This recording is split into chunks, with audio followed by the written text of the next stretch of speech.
রাজনীতির খবর দেখতে গেলেই ডানপন্থী আর বামপন্থী এই দুটো শব্দ বারবার শোনা যায়, কিন্তু এর মানে কি? কারা ডান আর কারা বাম? চলুন একটা সহজ উদাহরণ দিয়ে বুঝি। ভাবুন, রাজনীতি হলো একটা গাড়ি চালানো।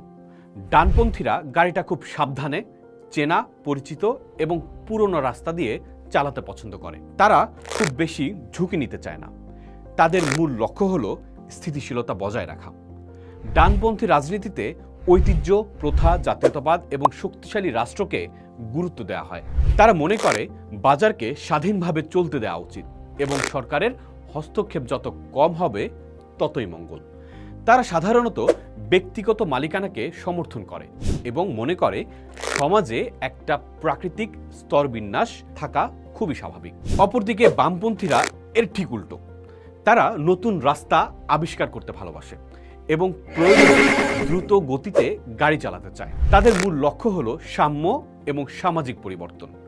বামপন্থী রাজনীতিতে সমতা, সামাজিক ন্যায় বিচার এবং জনগণের অধিকারকে সবচেয়ে বেশি গুরুত্ব দেওয়া হয়। তারা মনে করে সমাজের বৈষম্য দূর করার জন্য সরকারের সক্রিয় ভূমিকা নেওয়া উচিত।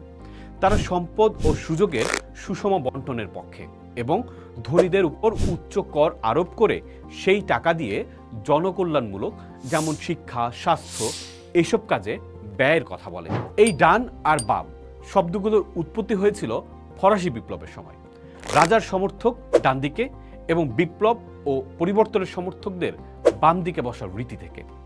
কিন্তু বাস্তবে কোনো দলই পুরোপুরি ডান বা বাম হয় না।